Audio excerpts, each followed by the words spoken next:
Okay, so we first came to Portugal in 2007, and it was my partner Cynthia and I, and we were very lit up, very on fire with this spiritual awakening, and we were feeling an overwhelming call to find a place, as we did here in Portugal, and give birth to whatever wanted to come through us, and we really didn't know what that was. And but we made ourselves completely available to it, and it's quite astonishing to look back over that time, which is only 11, 12 years ago. And now we are leading and guiding a Sangha, and the word Sangha means spiritual community in Sanskrit. So the Sangha is about 75 people at the moment. Most Portuguese, but also many foreigners, many people also who are in other countries who are connecting with us.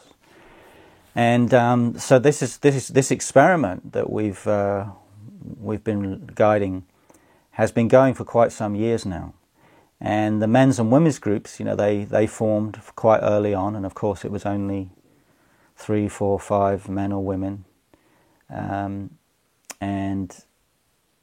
some of those men and women who began very early on with us are still here. They're still part of the project. Then there's obviously other men and women who joined, soon after that. Right the way up to people who've just joined in the last week.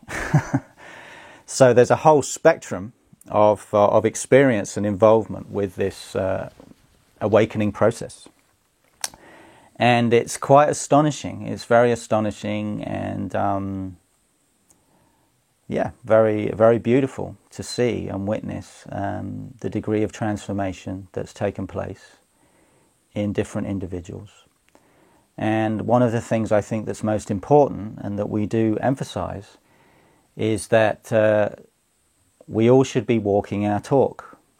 And what we always insist on is that everybody should at least be showing a true and sincere willingness to live up to their deepest understanding, whatever that is. So everybody's responsible for this endeavor. Everybody's responsible for their own liberation, and everybody's responsible for the entire group. We very much encourage people to respond to others, to not hold back. Everybody has something to give. But obviously the people who've had more experience and been involved longer together, one would expect that they would have more to give, and they would demonstrate a greater maturity and insight, and also a greater expression of whatever it means to be an awakening human being. And by and large, it's never totally perfect, let's say, but by and large, that's definitely happening. And so what's very evolutionary now, and also essential as we grow as a project, is that many of the men and women who've been involved for longer, we call them the core men and the core women. They are starting to take responsibility with us for the whole, and leading and guiding others who are newer to the process. And that's really vital, because that means there's a very positive feedback loop, and also a kind of spiral. So ideally there's people in the group that you look up to, that you respect, that you recognize, wow, these people have gone further than I have, and I can learn from these people, I can be receptive. And then also, once you've been involved even for 6 months or a year or so, there's probably going to be people coming in after you, and you also have something to give to them. So that's one way of looking at it, but also it's broader than that, because I always encourage people and say, look, you might have only been involved for 6 months, but you might see something at some moment in a group or in an inquiry that nobody else is seeing, So, you must not hold back because, oh, I'm a new person, so, I'll wait to see what the more experienced men are going to say. You see, so it's no. If you've got something to say, if you have a response, put it out there. Because you never know, you see. We never know where the deepest and highest contribution and truth is going to come from. So, yeah, it's a very alive, dynamic, evolving organism, you could say. And this is also another aspect that I'm very passionate about in terms of the evolution of consciousness, which is what we could call the emergence of a higher we. Right? So there's the awakening and evolution of the individual, but then if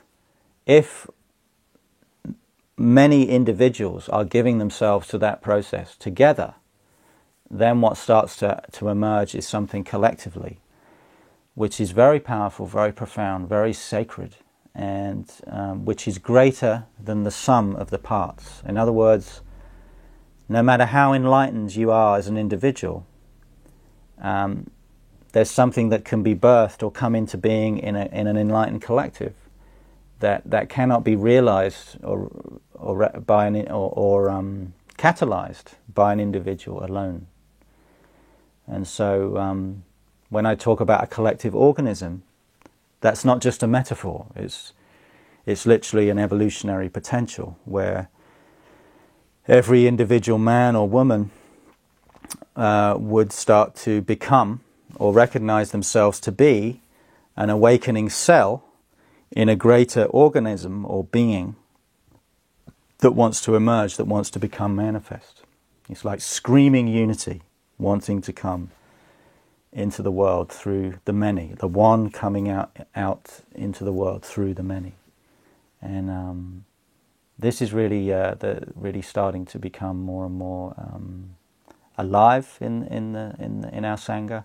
And it takes a lot of maturity, a lot of purification, a lot of discipline, a lot of commitment, a lot of passion over time to make one's own individual vehicle truly available to that potential. So in terms of where we're going also as an organism in the future, that's an aspect of it that's very unknown, very open-ended, and very thrilling.